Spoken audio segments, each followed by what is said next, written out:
Man, look at the brand new studio, so to speak. Yes, welcome, folks, to week one. The good, the bad, and the ugly. And man, oh man, did we? We had some good, we had some bad, and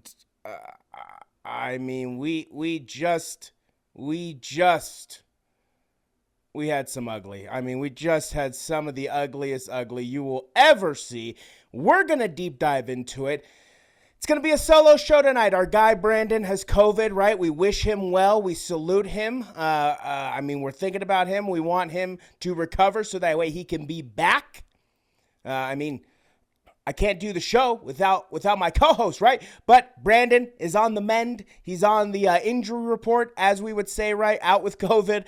So he hopefully will be back for our picks episode. So it's just me. It is just me for our week one edition of the good, the bad, and the ugly. So without further ado, let's start the show.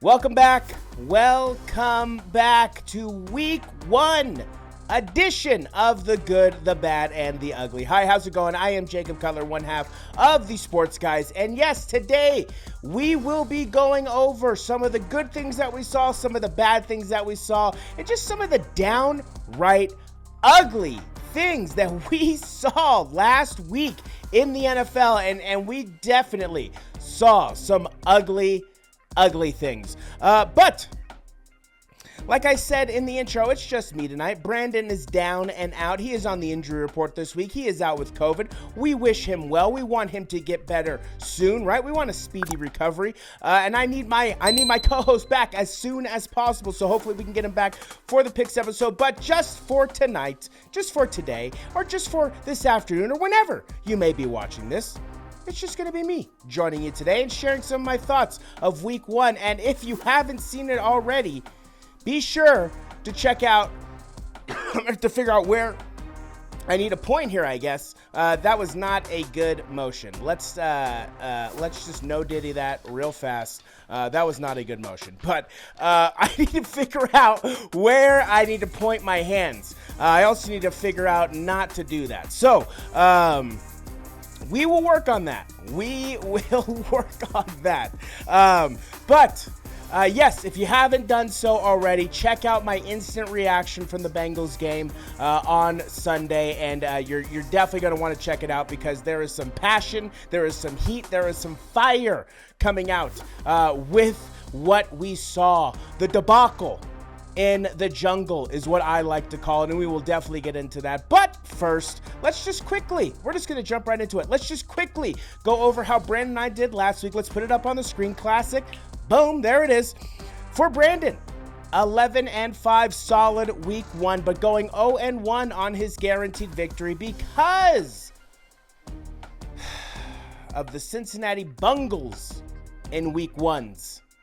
I can't remember last time they have won a week one. The Cincinnati Bengals in week one. Yes, the Cincinnati Bengals costing Brandon not only his guaranteed victory, but word on the street is they've cost him a little bit of cheddar, a little bit of moolah. So the Bengals costing Brandon big time this Sunday. And then for myself, 9-7, mediocre. Could be better. It could be worse. I'll take 9-7. 1-0 on my guaranteed victory on an absolute thriller there in Detroit. We will definitely get into that. But let's wipe those off the screen and let's get into it. Let's start with the good, right? What good did we see from week one, right? Starting us off, right? Kicking our NFL season off, we had the Chiefs, we had the Ravens. I mean, the good that we saw was Lamar Jackson. Running the ball is outstanding, phenomenal, second to none, cannot be stopped. But that's about it from the Ravens. I mean, Isaiah Likely, I guess the emergence of Isaiah Likely, that was some good. But other than that, it was kind of a mediocre night for the Ravens, right? Coming down to the wire, losing literally by a toe. Literally by a toe. Absolutely crazy. And then the Kansas City Chiefs, right? Xavier Worthy, their first round draft pick, just coming out, blaze on fire. Bills, I will never, ever forgive you for what you did for trading the pick to the Chiefs to get Xavier Worthy. What are you doing? What are you doing? What are you doing? Xavier Worthy looking phenomenal, kid out of Texas, absolutely awesome. And I mean that defense, right? That defense, that offense, they were kind of clicking, they were kind of rolling at times. So the Chiefs look like they're ready to go. They look like they're ready to hit the ground running. And then our first game in Brazil. I mean, it was okay. The field was terrible. The field was god-awful, but other than that, the game was great. I mean, the Packers look good. A bunch of the receivers, right? Jordan Love spreading out the ball. We'll get into what happened about him just a little bit, but Jordan Love spreading out the ball, getting people involved. Josh Jacobs trying to get his footing. I mean, that field was terrible, but he was trying to get his footing, so we'll see what happens with Josh Jacobs there at the Packers. I do think he's going to be very good. I do think he's going to have similar production to Aaron Jones. But overall, right, the receivers for Green Bay did a phenomenal job. Let's see here while I ramble for a little bit. But the receivers did a phenomenal job. Then you had Jordan Love who played okay. But the big thing about Jordan Love is on the second to last play of the game, goes down with an MCL injury, out 4 to 6 weeks, avoids the IR, is it the IR? No, the IL? The IR, right? The injured reserve. Yeah, jeez, spacing out here. Yes, he avoids the IR, right? Out 4 to 6 weeks with that meniscus, with the MCL injury, not meniscus, with that MCL injury. But yeah, I mean, you had guys like Jaden Reed, right? 4 receptions for 138 yards. Romeo Doubs, 4 receptions, 50 yards.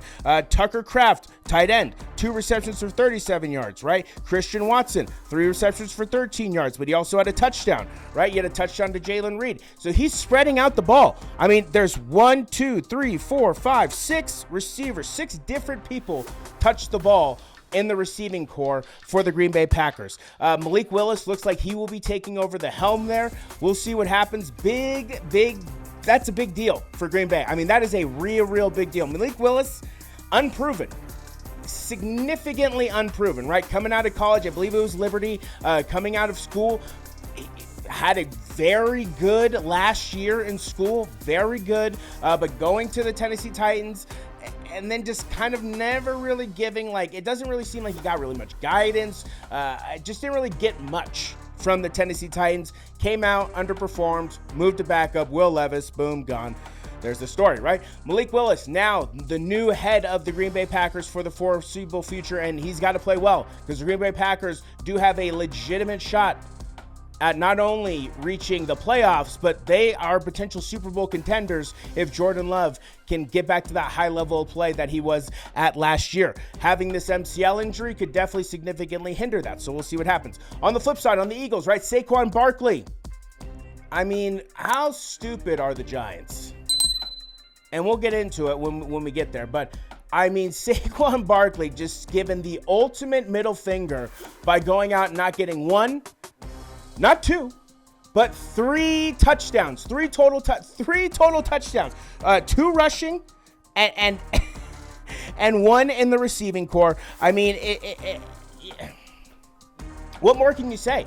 What more can you say than that the New York Football Giants are just an absolute dumpster fire? Just an absolute dumpster fire. I mean, good golly. Holy moly. I mean, what? I don't even know. I don't even know. It's crazy. It is crazy.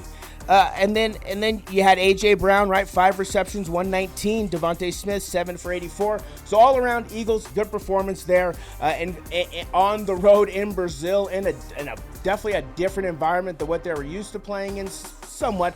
But again, the Eagles able to get it done there in Brazil. Let's see. And then what other good that we have from Sunday? Let's see. The Steelers, Justin Fields, somehow, some way pulling it off. I don't understand that one at all. The Buffalo Bills, Josh Allen will not be denied. Doesn't matter who he has out there. He's going to come for you, and he's going to score points. So Josh Allen making a statement there on Sunday. I mean, in a very ugly performance. I mean, you could put it in the ugly, and very ugly performance. The Chicago Bears somehow, some way won that game off just one of the worst pick sixes you will ever see in your life. One of the funniest reactions you will ever see in your life, with Will Levis and his hands on his head, just in utter disbelief that what is happening before his eyes. So definitely worth a watch if you haven't seen it. But yeah, the Chicago Bears stunning everybody. Somehow, some way getting a pick six and winning that game. Unbelievable. The Houston Texans, I mean, that was a hell of a game. I mean, Anthony Richardson, also good. 9 for 19. I mean, you'd want to see more completions, but those 2 touchdowns were amazing. The ball is off, the 60-yard bomb, the ball is off the screen for 90% of the way there. You can't even see the ball. You just see Alec Pierce just running under it. And it's just right there. It's incredible. It is incredible. And if Anthony Richardson can just kind of develop, I wouldn't even say get better, but just develop, holy moly, is this kid going to be amazing. And I cannot wait to watch some of these touchdowns that he's going to deliver to us. I mean, it was incredible. And then C.J. Stroud, right on the other hand, with Stephon Diggs getting 2 touchdowns, Joe Mixon getting 2 touchdowns. I mean, unbelievable. 30 carries, I believe it was, for 150 yards plus. Joe Mixon, baby. I mean, future Hall of Famer. We'll see. But he's trending there for sure. He's definitely trending there for sure. Consistent. I would say one of the top 100, top 50 best running backs of all time. I would say that. So if that warrants a Hall of Fame bid, we'll see. But Joe Mixon, what a hell of a debut. Stephon Diggs, what a hell of a debut there in Houston. I mean, that was incredible. Excuse me. Then you had Miami, right? Miami Dolphins with the whole Tyreek Hill situation. Look, we're not going to beat any dead horses here. Everybody at this point has seen the video footage, and it's not good on either end. I do think that Stephen A., out of all people, has an amazing take on the whole situation. So if you do get a chance to see it, I highly recommend you go watch it. But yeah, I mean, it wasn't a good situation all the way around. As much as Tyreek failed, law enforcement, that the Miami PD, right, Miami-Dade PD, 1,000% failed. So we're not going to beat any dead horses here, but it was just a terrible situation any way that you looked at it, and it was a situation that could and should have been de-escalated and was trying to by certain parties, but it was a situation nonetheless that got way out of hand, was not handled properly at all, and quite honestly, was simply avoidable. Simply avoidable. Then we got in the actual game, right? Tyreek Hill. I mean, the kid's unbelievable. The man's unbelievable. He's not even a kid. Sorry, I won't disrespect him like that. The man's unbelievable. 130 yards. I mean, it's ridiculous. It is ridiculous. Let's check here. Let me check my statometer real fast. The statometer says 1 touchdown, right? 7 receptions, 130 for 1 touchdown. I mean, just an incredible performance. An absolute incredible performance with the amount of weight, with just what happened. I mean, that's incredible. To just be able to reset, refocus, get your body right for the game, and then go out and deliver a performance like that. I mean, it truly shows why athletes like that are special. Like there's not many humans walking around who can just do that. So Tyreek Hill definitely in a class of his own, definitely in a breed of his own. But man, oh man, the Dolphins. 2017, it wasn't the greatest of victories against the Jaguars, right? Trevor Lawrence looked, Trevor Lawrence looked okay. He didn't look great. He looked okay. Everybody kind of had mediocre performances on the Jaguars. So, I mean, Trevor Lawrence looked okay, but they didn't do enough clearly to win. I mean, 17 points, not what you're really looking for when you come out week 1. So, Jags got to step it up there. Then the New Orleans Saints dominated the Panthers. Yeah, we'll get into that. Same thing, Giants got dominated. Moving to the afternoon, right? The Chargers getting Jim Harbaugh's first victory there back in the NFL, and the man's a winner. Justin Herbert doesn't even know what to do. I mean, if you've seen the video of him trying to pump him up, and Herbert goes in for the hug, then he thinks it's over, then Jim turns him around, and now he's punching his back, and Herbert pats his back, and then he just starts punching his back some more. I mean, Justin Herbert has no idea what is coming his way. This man has no idea what has fallen into his lap. What could potentially turn him into a Hall of Fame quarterback. I mean, that is the power of Jim Harbaugh. That is the absolute power of Jim Harbaugh. The Chargers, right? I mean, looking very, very, very impressive. That run game looking very impressive.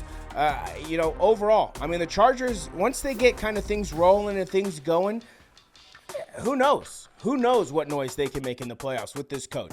You know what I mean? I mean, this could be a very, very special season for Los Angeles Chargers and Los Angeles Chargers fans.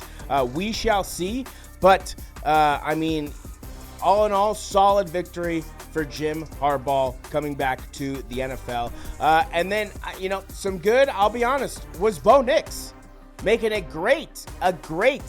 wouldn't say great. I'll back it up. A good NFL debut. 2 interceptions. I shouldn't say great. 2 interceptions, but they had him throw for over 40 times.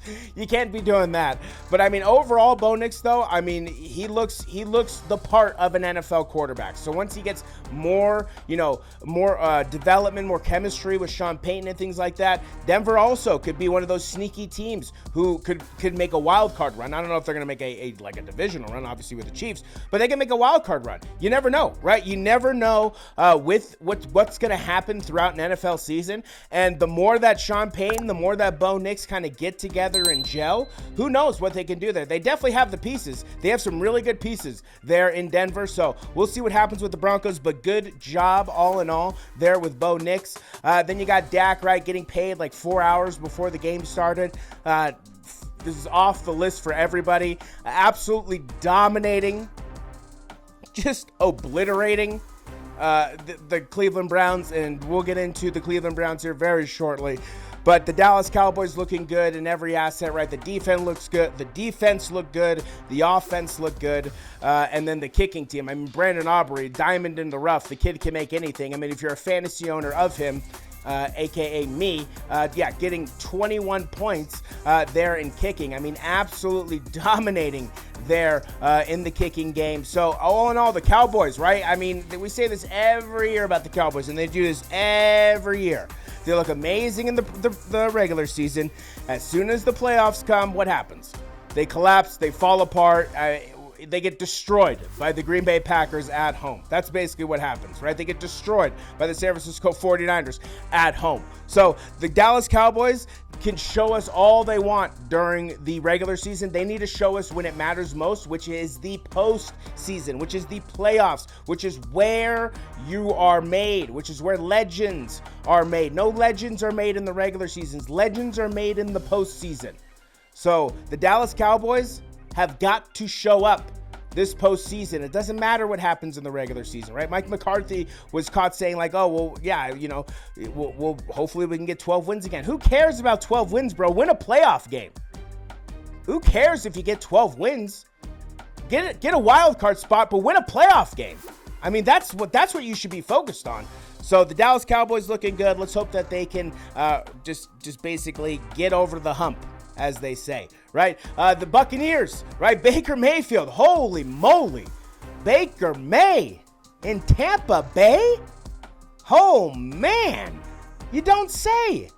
Yeah, Baker Mayfield absolutely taking control of this Buccaneers team. The captain, the leader, these guys follow him, and they respond to what he does. They respond to his emotion, his actions, his character, what he does on the field, what he does off the field, his leadership. So Baker Mayfield has definitely found a home there in Tampa Bay. I'm not going to get too overly excited because it is week 1 and there is a long, long, long season ahead of us. But Baker Mayfield, I will say this, very impressive week 1 performance. Very impressive. Then we have the Lions and the Rams. I mean, what a phenomenal game. Back and forth all game long. Just phenomenal. Going into overtime, and then the Lions were just like, okay, yeah, this game's over. And then they just were like, okay, line. Okay, Aaron Donald's not here. Go ahead. Go right ahead. No Aaron Donald? Oh, we're eating. And that line ate. That Detroit line ate. Say that line 3 lines fast. But they destroyed the Rams there in overtime. David Montgomery destroyed the Rams himself. Just rushing the ball down the field. He just ran the ball down the field into the end zone, basically. It was crazy. So, the Lions, watch out for the Detroit Lions. They are going to be something. They truly are. Watch out for the Detroit Lions. And then on Monday, you had the San Francisco 49ers, right, solidifying, obviously, the number 1 team in the NFC, and then I would go Detroit as number 2. But the Niners absolutely destroying the Jets there at home in Santa Clara and just putting an absolute whooping on the Jets with who? With who? Yeah, CMC is out, so who gets called up to the action? Jordan Mason, who just absolutely goes off for the Niners.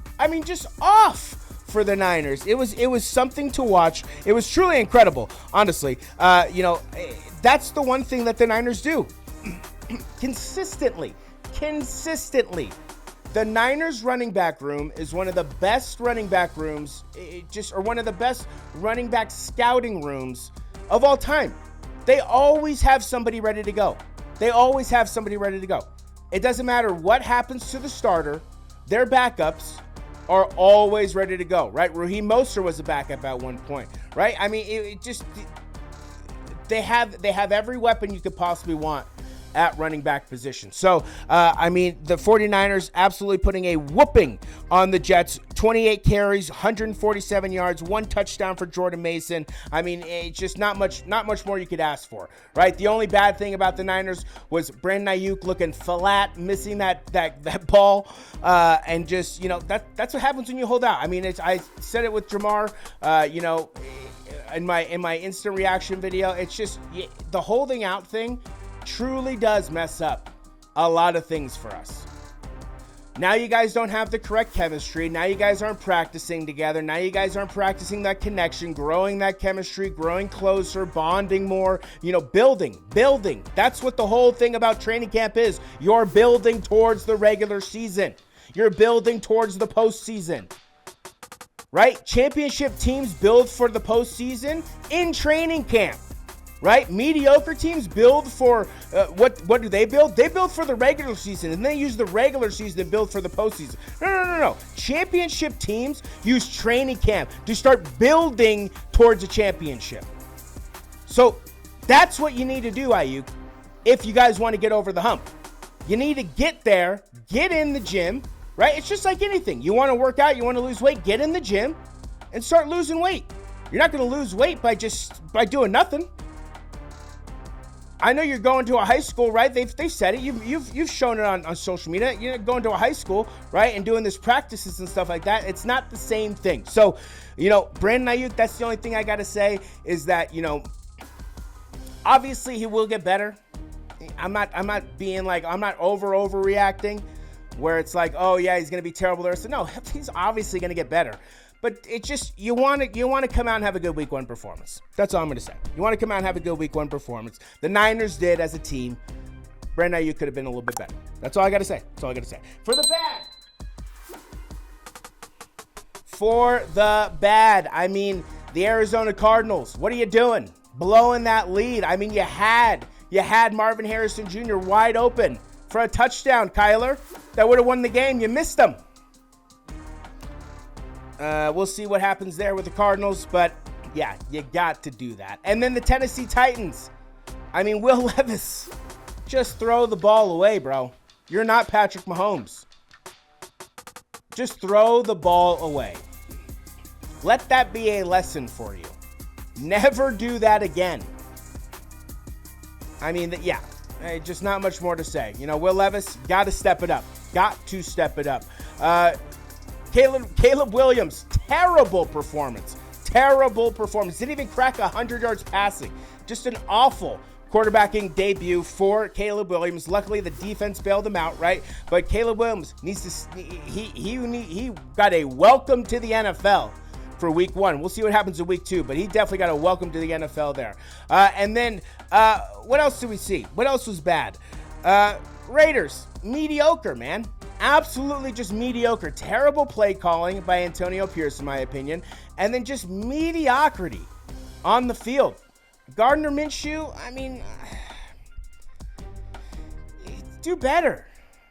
Do better. I mean, come on. Come on. And then, you know, the Jets. I'm not going to say that they're ugly. The Jets are just bad. You know, just bad. Just bad. It just, nothing was clicking on offense. Nothing was clicking on defense. It was just a bad performance. Any way you look at it, all the way around, through and through. They just got beat down. Right? And last but not least, the ugly, right? We'll save the best for last, right? The Carolina Panthers. Bryce Young, with all due respect, is not the guy. I will keep it somewhat respectful, but he is not the guy. I mean, when your first pass of the season is an interception, you are not the guy. I'm sorry. It happens. I get it, but you're just not him. So the Carolina Panthers are going to be in full rebuild mode this off season, and quite honestly, they might get the first pick again. They might repeat and get the first pick. I have to check and see if they actually have that pick or if they've given it back to the Bears. But the Carolina Panthers may very well be the worst team in the NFL when it's all said and done. We'll see here in another 17 weeks here. But yeah, the Carolina Panthers' performance there against the Saints was just pitiful.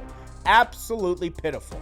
Another pitiful performance was the New York Football Giants. I mean, that was just a disgrace. A disgrace of a performance, right? Honoring the history of the Giants. I think it was 100 years that they were honoring with the ugliest uniforms that you will ever see in your life. Those uniforms were hideous. They were horrible. They were god-awful. Please, just burn all of those. Throw them in the furnace and just burn them. They were the most disgusting things I've ever seen in my life. And then just almost as disgusting as the play I watched Daniel Jones and the rest of that team deliver. I mean, Daniel Jones, holy moly. Oh, man. Oh, man. Oh, man. We got a long way to go. I'm not going to overreact. It's week 1. But, oh, man. Oh, man. That pick 6 was, if that's an inclination of what the Giants season is going to look like, oh, buddy, we are in for a long NFL season for the New York Football Giants. And then lastly, the last ugliness is, my instant rant, the Cincinnati Bengals. I mean, I will not go off like I did, but it just was a horrible performance all the way around, any way you spin it. After the Texans game finish and what Joe Mixon produced, I mean, it adds insult to injury. It truly does. Because there is no reason why Joe shouldn't still be on this team. No reason. There is no reason. Other than we could have easily released somebody else to get that money. Figure it out. Done something. The Packers are offering shares to the team, to their fans. Shit, do that. You don't have to give away all your ownership. Give away some. Let us fundraise the team for you. Let us do something. But giving away a major piece of the puzzle for, I mean, he was okay. He got a touchdown. He got 44 yards, Zach Moss. I mean, it was okay. He's not Joe Mixon. So we'll see what happens all in all. When it's all said and done, right? Again, I don't want to overreact. But it was a very bad performance. We have to do something about this consecutive losing opening games streak. Something needs to be done. And what sucks is it's a once a year thing. So now I have to wait all the way until next year to find out if we can win an opening game. But with that being said, we got to step it up. Dan Orlovsky has been chirping a little bit. He's been chirping, but he makes a point, right? The Bengals aren't power. We're all finesse. There's no power. Where's our hunger? Where's the anger? I want to rip your heart out. That's what I want to see. I want to see rip your heart out. I want Jamar going deep, burning you. Touchdown. I want Mike Gesicki to catch and hang on to the damn ball.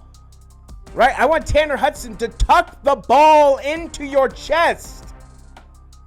Who are you? I ask again. Tuck the ball into your chest. We got to come out with some fire. We got to come out with some hunger. We got to want it. The fans wanted it. Come on, man. Let's go. So, the Cincinnati Bengals dropping a massive game. Not a massive game. It's a one game. Dropping the season opener to the New England Patriots. New England Patriots, right? Whatever. Cincinnati Bengals got to get better. Got to get better.